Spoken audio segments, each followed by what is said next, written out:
Hello and welcome back to the Champion Draft Series Season 2. We've got another special competitor interview lined up for you today. This time we've got GrandpaRoji here with me. How you doing, Roji?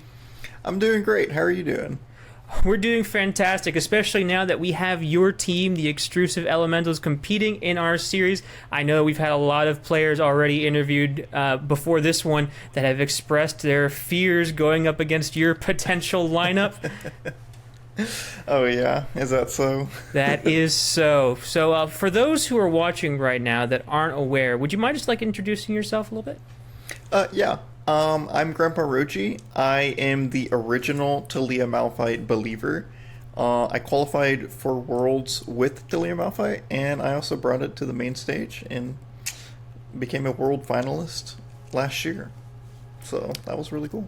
That's right. Did I hear that you're also qualified for Worlds this time around too? Is that correct? I believe so, as long as none of the points shift around randomly. I am currently qualified for Worlds for this year as well. So that's awesome. Love to see the back-to-back Roji performance.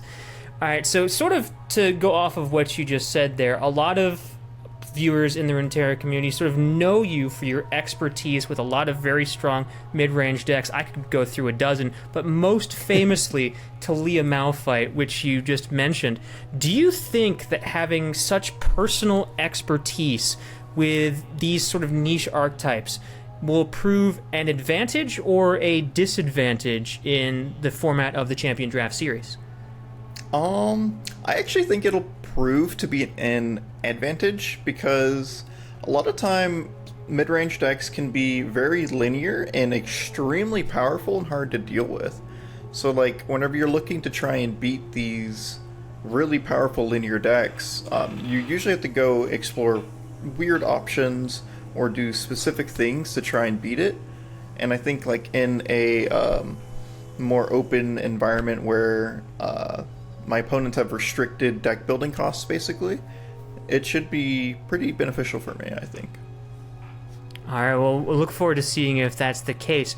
Now, with there being several champions that you specifically identify with, whether that be Malphite, whether that be Varus, or thinking Sivir back in the Sivir auction days, are you at all concerned about getting targeted in this draft? And if that does happen, what's your plan if you do? So I think if you go into this trying to target me, you're probably griefing, because if you take Malphite from me, what are you gonna do with Malphite? Let's think about that, right? Versus I think I could play a lot of different decks. I can play a lot of different play styles. So if I'm not able to wind up building my mid-range type of decks that I do like to build, I'm a huge control player. I love playing control, and I'm fairly good at it, I would like to think. Although most people wouldn't really expect that from me or really think that. So I think I have a lot of extra cards up my sleeves that people aren't really going to expect. Well, I know that personally. I think a few months ago you crushed me on ladder with some Shadow Owl's Poro King nonsense. And it was a rough time for me. But yeah. Anyways, how confident are you now that you know your entire competition, all these players you're going up against? And we've got Majin Bay, we've got Shodox, we've got Cephalopod, we've got our previous champion Spids. We've got so many tough competitors in this series.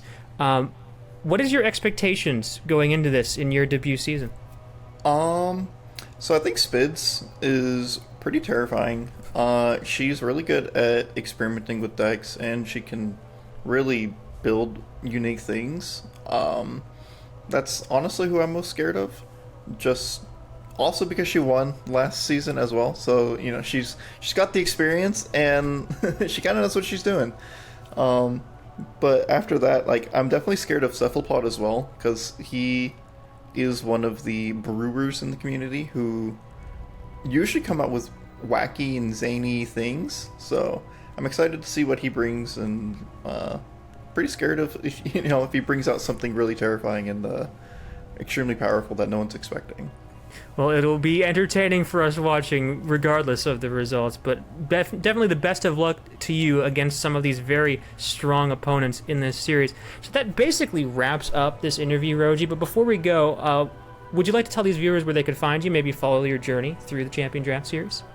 Yeah, of course. You can follow me on twitch.tv/GrandpaRoji, or you can also find me on Twitter, twitter.com/GrandpaRoji, or YouTube, which is also youtube.com/GrandpaRoji. And you'll be able to find all that stuff on my Twitch and YouTube. Sounds great, and I'll make sure to leave links to those down below at the bottom of this video for those of you interested. Alright, so anyways, thank you so much for joining us, Roji, in this interview. We look forward to your performance in this series, and hope that the draft ends up working out for you. Let's hope. I'm excited.